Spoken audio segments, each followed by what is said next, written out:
I'm Heather Clancy, Editor-at-Large with Trellis, and welcome to the latest episode of Climate Pioneers, where I interview innovators and entrepreneurs and thought leaders in the sustainability movement.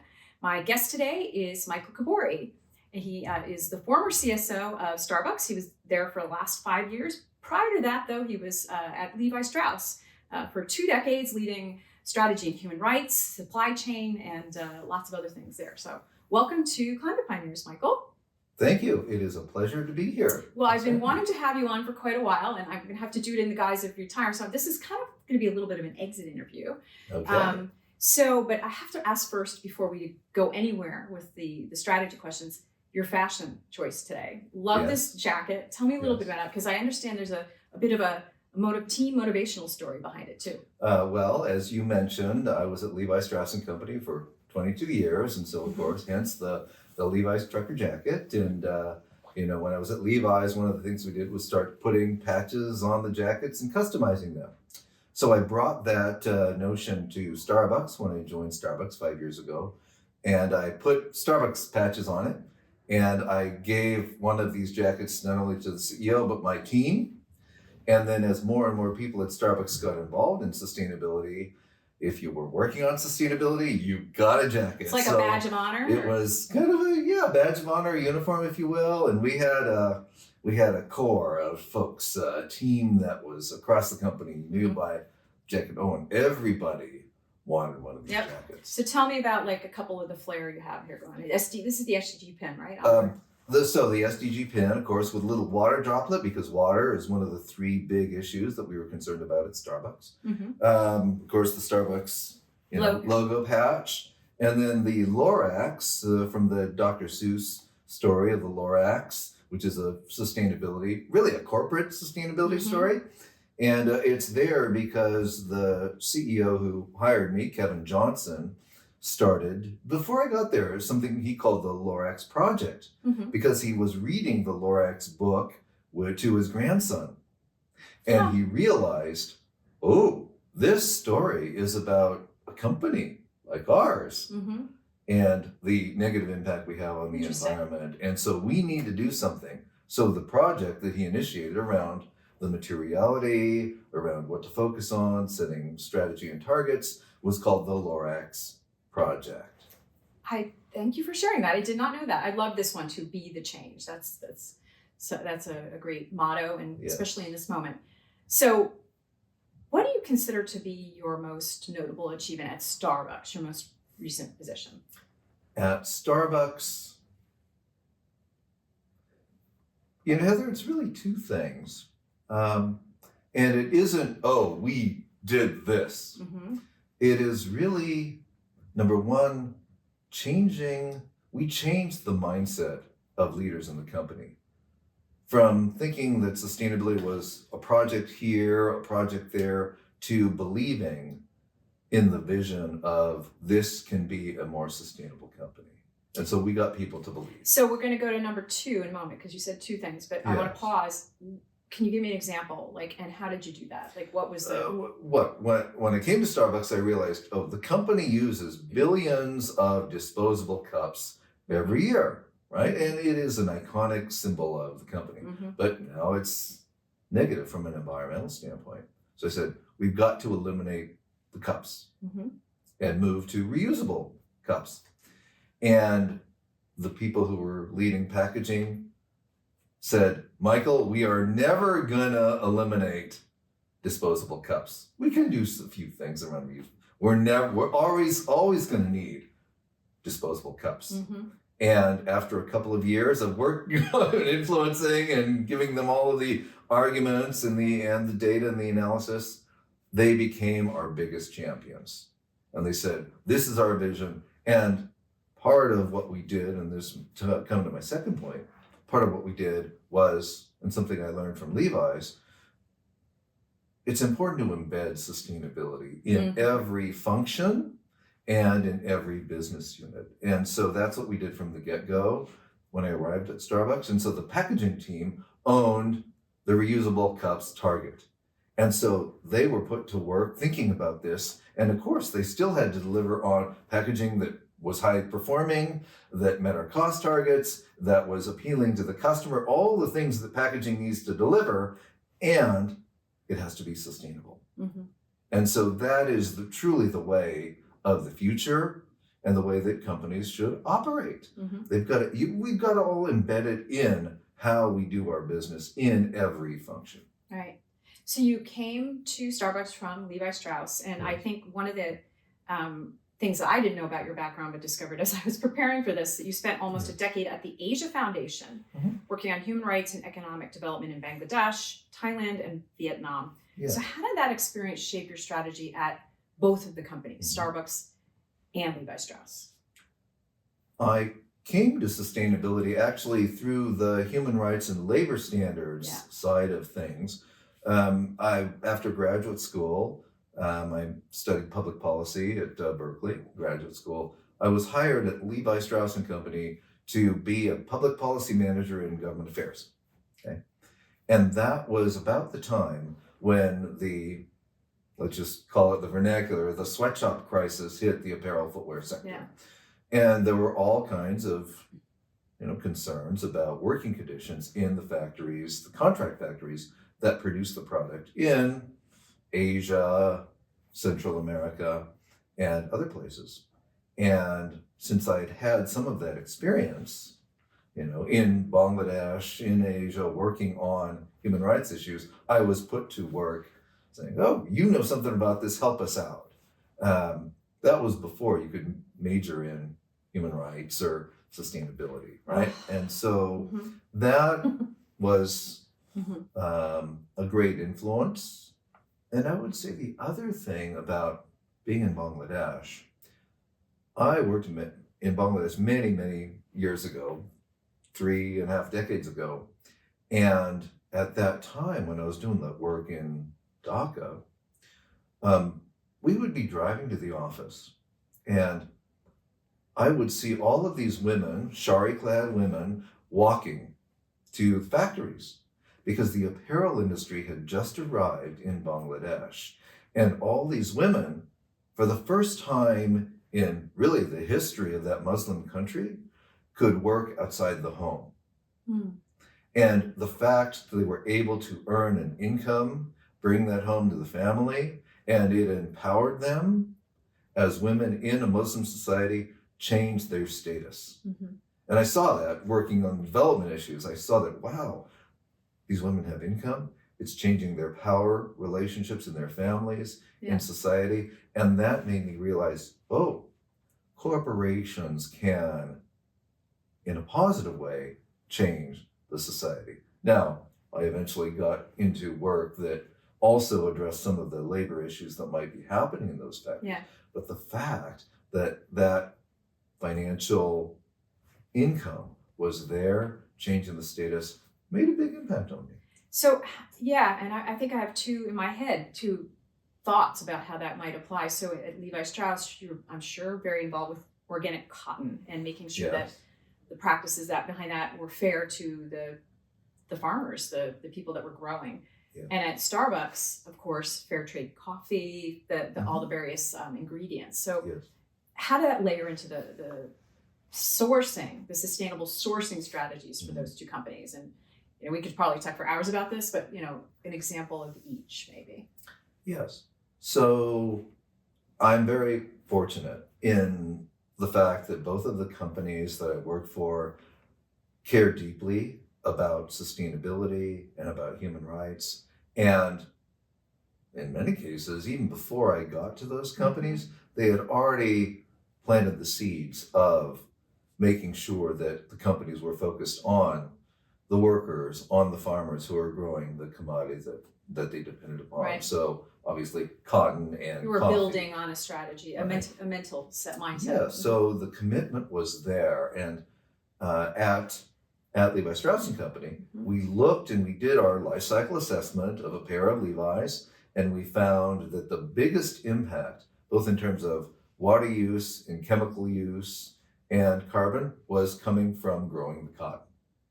And so we said, we need to focus on cotton, even though it's at the beginning of the supply chain. And we looked at all the different programs, and we did take a look at organic, and the company had been using some organic. But we identified an initiative at that time, now almost 20 years ago, called the Better Cotton Initiative, that focused on farmers, that was present in the fields all around the world where the farmers were growing, teaching them what today I guess we would call regenerative agricultural practices. That's the current vernacular. Yeah. But back then we just called it Better Cotton. We were teaching use less pesticides, apply the pesticides so you have protection, so you're not getting harmed from them. Integrated pest management, different planting techniques and so forth. And so we really got deeply involved in that. I got deeply involved in that. The industry came together. I eventually got on the board and was chair for a little bit. And it expanded to the point where it became the bulk of the cotton that the company was using, this more sustainable cotton throughout all of its products. And the industry adopted the program as well. And coffee? Coffee, very similar program called Cafe Practices, Coffee and Farmer Equity Practices. This program was in place at Starbucks before I got there. It's now a 25-year-old program that is that started in collaboration with Conservation International. So very similar approach to the coffee farmers. And I will share a story, which is when I was at Levi's working on labor standards, Starbucks was trying to establish this Cafe Practices program. And so they asked me to come up and meet with them. So I was actually up at Starbucks headquarters talking to them about the work that we'd been doing at Levi Strauss and Company, and it helped inform the development of the Cafe Practices program. Excellent. So there's a lot of cross collaboration. Yes. Unintended, yeah. Yeah. So in your LinkedIn post about your retirement, although you say that it's not a full retirement, so you can tell me about that in a moment. Yes. You said you'd like to support the next generation of sustainability professionals. Right. What will that look like? Well, we're here at Green Biz 25, and so part of that looks like just I'm continuing to share this 30 plus years of experience with the next generation. So I was on a panel yesterday about board and management team governance during this very challenging and complex time. And so how do we approach that, and what is really the strategic imperative for sustainability? That's one example. So are you actually going to universities, to companies? Yeah. Where does that show up? I mean, I'm still thinking about what does that look like. I have taught a course at the Haas School at Berkeley on sustainability. The other thing I'm getting involved with now is I am working with another former chief sustainability officer from the financial sector, and she is developing a program with a big foundation to, I think it's called Future Sustainability, or it's about future sustainability roughly that name. leaders. Okay. And we're identifying diverse sustainability leaders who are the next generation of CSOs. And so she's really putting together about a week-long kind of workshop program for them, a fellowship type of program to really help boost their careers. So that's the kind of thing. Okay. So you kind of alluded to the current climate, if you will, political climate, the regulatory climate. The Trump administration has made no bones about its dislike for climate policy, and they seem to not really care about the risk to society. Yeah. So how should sustainability professionals prepare for what's very likely to be very chaotic 4 years by design by the new administration? What can they do to sort of get past the trauma, as one of the speakers here alluded to yesterday, and make sure it's about the strategy, not about the trauma response? Yes. Well, one of the advantages of being retired is you can step back. I'm not in the day-to-day. I can also speak out. I'm not in the day-to-day. And I'm also still on the board of, I'm an independent director on the board of Bunge Global, which is a large agricultural firm. So I serve on that board. And obviously being on the board, you have to take a long-term perspective Mhm. about the opportunities and risks for the company. And one of the things that I've shared here at GreenBiz is it's important for us to all keep perspective. I mean, I'm an OG, right? I've been doing this work for 30 years. And the things that we see today, and I'll give you 3 examples, were not imaginable to us. We weren't even dreaming about any of these things that we have today. I mean, number one, the however many people are in the room here at GreenBiz, 2,000 sustainability professionals. None of these jobs existed when we started. Yeah. Number one, right? Mm-hmm. We've created a profession. Number 2, literally trillions of dollars being invested in renewable energy and climate today. It was just a kind of a pipe dream 30 years ago. Mm-hmm. Mm-hmm. And the last, I mean, we were talking about labor standards in our supply chain and human rights, a handful of companies. Today, as we all know, every global company has to report on human rights and That's true. climate. That's true, yeah. We all have to report on it. We all have to track it, measure it, set targets, track our performance, and it's all public and shared with our investors and our stakeholders. So none of this we could have imagined 30 years ago. Right. Massive progress. Mm-hmm. We've mainstreamed sustainability, and I would just say, in my opinion, the reaction we're seeing is because all those forces that are opposing corporate sustainability and corporate role in society are desperate because they see the future, they see this has become mainstream, and they don't like it. Yeah. And so they're fighting very hard against it. So we just need to stand firm and keep going. Okay. So I'm going to play word association. I'm going to say a word. You tell me what comes to mind using fewer than 5 words. Right? Okay. That'll be hard for me. It will be hard. It will be hard. I would have a hard time. Resistance. Resistance is not futile. Action. Reaction Joy. must be found in everything we're doing. Ally. Strength in numbers. Hero. Don't always have to be a hero. Okay. I like that one. That's interesting. Gonna have to keep that in mind. I always have to think about the things for myself, right? Okay. Okay, so a couple more questions for you. Yes. How do you cultivate an ally? How do I cultivate an ally? Well, several things. One is you go to them to build the relationship before you need them. Number 1, right? When I started at Starbucks, right? I mean, we all have 10 meetings a day. Half of those meetings, we're always meeting new people. I think number 2, find out what's important to them, right? What motivates them? What do they see as success? Okay. And then come back to that. And number 3, have fun with them. Like find something else you have in common, and I'm having a lot of fun here. Yeah, with you. This is fun too. I'm enjoying this. Okay, so who do you go to for a reality check? My wife and my 2 daughters. They totally keep me honest, and they'll tell me if there's bullshit there. Okay. So. Okay. What one question do you typically ask every potential hire? Why do you want this job?